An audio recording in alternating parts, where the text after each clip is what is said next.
Hello guys, welcome to our channel Indian comic universe. तो आज की कॉमिक्स है टोगा उन्मूलन श्रृंखला की फर्स्ट कॉमिक्स टोगा निर्मूलक। तो चलिए शुरू करते हैं बिना किसी देरी के। किसी जगह मुंबई में सुबह के 2 बजे।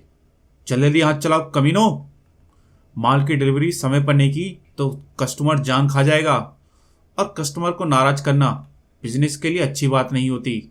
नया कस्टमर हूं, माल का सैंपल लेने आया हूं। कौन हो तुम? अंदर कैसे चले आए? क्या कर रहे हो तुम? उसे वापस रख दो। कोकीन माल तो ए वन क्वालिटी का है प्यारे गोल्ड। तू कस्टमर नहीं लग रहा, पलट नहीं तो खोपड़ी उड़ा दूंगा। सही कहा तूने, मैं कस्टमर नहीं, मैं हूं सप्लायर हूं, और मैं सप्लाई करता हूं मौत। तुम जैसे मौत के सौदागर की मौत। डोगा डोगा सही कहा डोगा, हम मौत के सौदागर हैं। तो तूने कैसे सोच लिया कि तुझे हमसे मौत नहीं मिलेगी? पकड़ लो इसे। आ तो गया है लेकिन बचकर नहीं जाएगा। धप।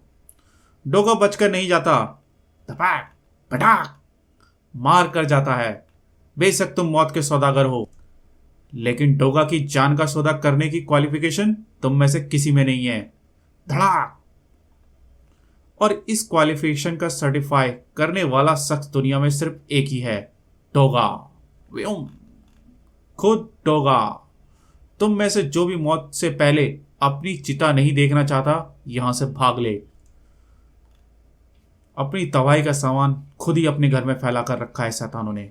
अच्छा है, इस नशे खाने को जड़ से खत्म कर देना मेरे लिए आसान हो जाएगा। घर्र। पुलिस के आने तक इसी तरह खड़े रहना। भागने की कोशिश तो तुम्हें कटी फटी लाशों में बदल देगी। बड़ाम।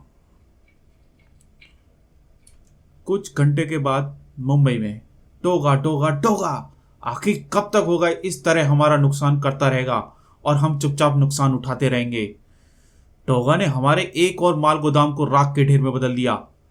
पिछले 10 दिनों में टोगा ने हमारा जितना नुकसान किया है उसे रिकवर करते करते महीनों गुजर जाएंगे, शायद सालों। और जब तक हम रिकवर करेंगे तब तक वह हमारा दुगना नुकसान और कर चुका होगा। क्या इतने बड़े अंडरवर्ल्ड में कोई नहीं है जो डोगा को मौत दे सके, जो हमें उस शैतान के अवतार से मुक्ति दिला सके? शांत हो जाओ पांडे, तुम्हारे इस तरह से चीखने चिल्लाने से तुम्हारे नुकसान की भरपाई नहीं होने वाली, और डोगा से मुक्ति तो शर्तियां नहीं मिलने वाली। वैसे क्या तुम यहां मौजूद हमारे दोस्तों को बताना चाहोगे कि उस गोदाम में कौन सा माल था जिसके नुकसान ने तुम्हें इतना परेशान कर दिया? वो गोदाम में कोकीन भरा था। तुम जानते हो हमारी ऑर्गेनाइजेशन का उसूल है कि हम में से कोई ड्रग्स की डीलिंग नहीं करेगा, कोई भी नहीं। और तुमने इस ऑर्गेनाइजेशन के उसूलों के खिलाफ काम कर रहे हो पांडे। ये सच है कि डोगा की वजह से हमने अपनी आदमी, अपने दोस्त और अपना पैसा गंवाया है, लेकिन उससे भी महत्वपूर्ण जो चीज हमने खोई है वह है हमारा रुतबा, हमारी साख, हमारी इज्जत। जिन लोगों को डोगा ने मारा वे सभी ड्रग्स का सौदा कर रहे थे। स्कूल कॉलेज में पढ़ने वाले बच्चों में कोकीन और हीरोइन जैसे जहर सप्लाई कर रहे थे सभी। और तुम्हें लगता है कि मैं तुम्हें ड्रग्स सप्लाई करने की इजाजत देके तुम्हें सारी साख को और गिरने दूंगा? मैं जानता हूं यहां मौजूद आप में से कई लोग नशे के सौदेबाजी कर रहे हैं, सीमा पार से मौत के सामान लाने के लिए हमारे दुश्मन मुल्क की मदद कर रहे हैं, लेकिन यह हमारे काम करने का तरीका नहीं है। पिछले कुछ सालों में इस शहर ने काफी कुछ खोया है। कई निर्देशों को अपनी जान से हाथ धोना पड़ा है, लेकिन अब और नहीं। तो यूसुफ साहब, आप सालों से इस ऑर्गेनाइजेशन के लीडर हैं, आप ही बताइए, क्या हम अपना कारोबार बंद कर दें? नहीं, मैं ये नहीं कह रहा कि आप अपना कारोबार पीछे छोड़ दें, लेकिन ऐसे कई रास्ते हैं जिसमें पैसा लगाकर हम उसे बढ़ा सकते हैं। ऐसा कुछ जो गैर कानूनी ना हो। यह होने वाला कौन सा काम गैर कानूनी नहीं है यूसुफ साहब? दूध पीते वक्त बिल्ली अगर आंख बंद कर ले तो इसका मतलब यही नहीं कि उसे कोई देख नहीं रहा। फिर ड्रग्स की सौदेबाजी से हमें आसानी से पैसा मिलता है, इतने पैसे का क्या करोगे पांडे? इंसान जब मरता है तो सब कुछ यहीं छोड़ कर जाता है, तो क्यों ना हम अपने इस बचे हुए जीवन को सार्थक करके मरे। हम फ्लाई ओवर्स बना सकते हैं, शॉपिंग मॉल बना सकते हैं, रिहायशी इमारतें बना सकते हैं। इस सब से भी बेहिसाब पैसा है। वाह यूसुफ साहब वाह, इसे कहते हैं 1000 चूहे खाकर बिल्ली हज को चली। वैसे मॉल्स और फ्लाईओवर्स के बाद आप अपने साथी को क्या बनाने के लिए कहेंगे? सुलभ शौचालय? कौन है तू लड़के? अंदर कैसे आ गया? ये प्राइवेट मीटिंग है, यहां अनजान लोगों को आने की इजाजत नहीं। गार्ड! धड़ाक धड़ छनाक। अपने मेहमानों का स्वागत करने का भला ये कौन सा तरीका हुआ? बिन बुलाए मेहमानों का स्वागत या ऐसे ही किया जाता है? क्विक क्लिक, रुक जाओ सभी लोग, कौन हो तुम? मैं कौन हूं ये बताने के लिए मैं यहां नहीं आया। तो फिर क्यों आए हो यहां? मुझे ऊंची आवाज में बात करने वाले लोग पसंद नहीं। वैसे भी तू इस ऑर्गेनाइजेशन का बॉस नहीं है। बैठ जाओ मोहन पांडे, कहने दो इसे, ये जो भी कहने यहां आया है। कहो नौजवान, ऐसी कौन सी बात है जिसे तुम्हें यहां इस तरह आने का मजबूर कर दिया? आपकी समस्या मुझे यहां खींच लाई। यूसुफ साहब, आपकी समस्या का समाधान कर सकता हूं मैं। बोलते जाओ, हम सभी सुन रहे हैं तुम्हें। डोगा, मैं डोगा को मार सकता हूं। सुना आप लोगों ने, डोगा को मार सकता है ये लड़का। अबे डोगा चिकन शॉप में मिलने वाला मुर्गा नहीं है जो तड़बे से निकला और काट दी मुंडी। डोगा सामने आएगा तो अपनी पैंट गिली कर देगा तू। इसके बाद एक शब्द और गले से फूटा तो तेरे बच्चों को अनाथ बनाने का जिम्मेदार तू खुद होगा।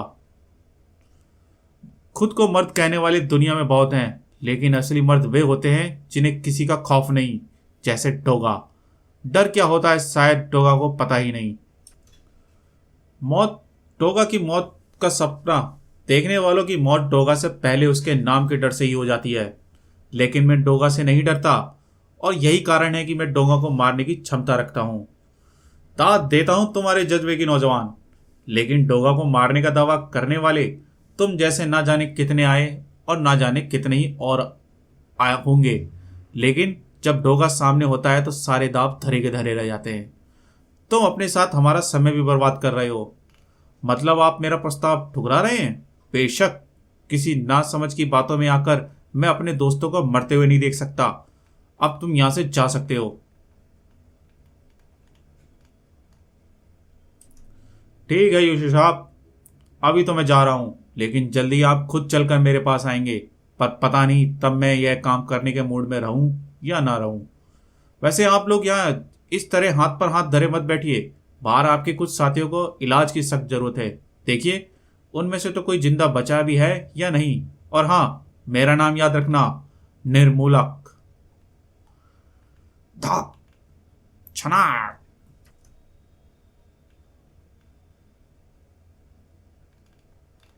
उफ, मेरे पास तुम्हारे लिए एक प्रस्ताव है। कुछ घंटों के बाद लॉयन जिम, मुंबई। अरे यहां इतना अंधेरा क्यों है? बल्ब फ्यूज हो गया या? और ये आज यहां अजीब सा सन्नाटा क्यों पसरा हुआ है? ओह, यहां भी लाइट नहीं जल रही। कहीं फ्यूज तो नहीं उड़ गया? मोहर सिंह, अदरक चाचा। कोई जवाब नहीं दे रहा। इतने समय तक तो मोहर सिंह उठकर जिम की साफ सफाई में जुट जाता है। अदरक चाचा भी अपने कमरे में नहीं है। ओह, यह तो अदरक चाचा की चीख थी। आवाज मेरे कमरे की ओर से आई है। कहीं कोई अनहोनी तो नहीं घट गई? अदरक चाचा, उफ, यह है क्या? फट।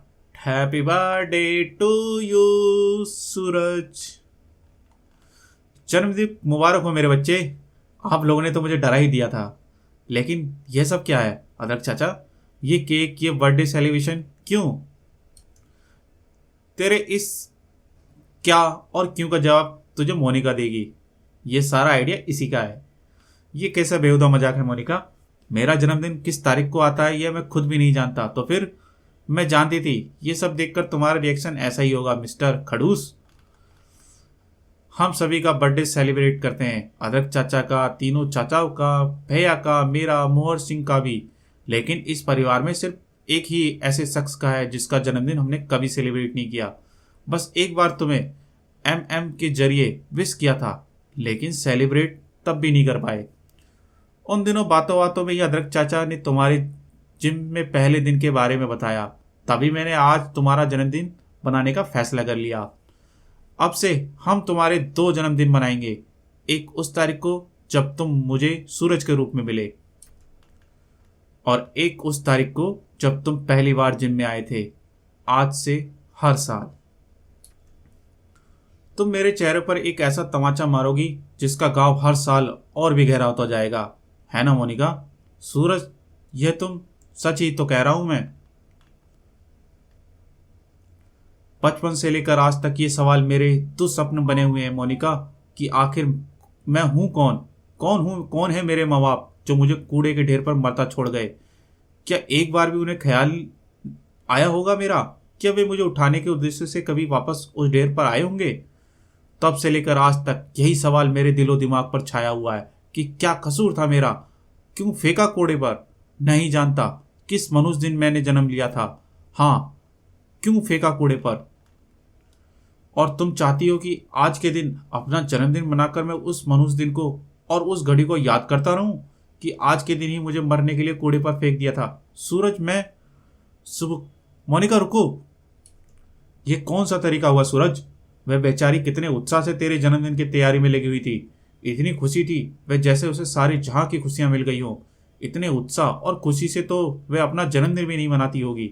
और खुश भी किसके लिए थी वह? तेरे लिए। और तूने एक झटके में उसकी खुशियों को तितर बितर कर दिया। रहने दीजिए अदरक चाचा, पत्थर पर सिर पटकने का कोई अर्थ नहीं है।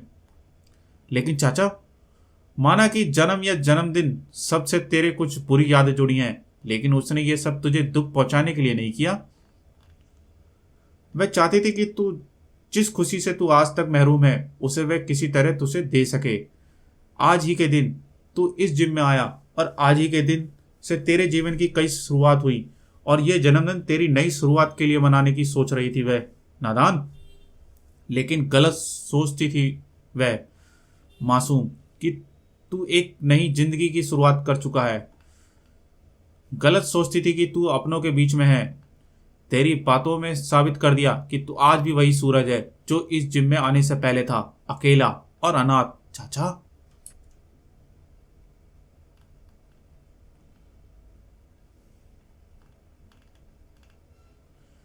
कोई मतलब नहीं इस केक का, इस सब का कोई मतलब नहीं, इस सेलिब्रेशन का, इस सजावट का, इन गुब्बारों का, इन मोमबत्तियों का, और ना ही इस केक का। जब तक सूरज के अस्तित्व पर डोंगा हावी है, किसी भी चीज का कोई मतलब नहीं है। और डोंगा सूरज को अपने अस्तित्व पर कभी हावी नहीं होने देगा, क्योंकि सूरज के अस्तित्व पर एक ग्रहण के रूप में व्याप्त हो चुका है डोंगा बेकाबू। तो गाइस, इस कॉमिक्स में बने रहिए। इसकी जो अगली भाग है डोंगा बेकाबू में हम जल्दी मिलेंगे। कॉमिक्स अगर आपको पसंद आई है तो कॉमिक्स को, वीडियो को लाइक करें, चैनल को सब्सक्राइब करें और बेल आइकन घंटे को प्रेस करना ना भूलें, जिससे आपको आगे आने वाली कॉमिक्स का नोटिफिकेशन मिलता रहे। Thank you.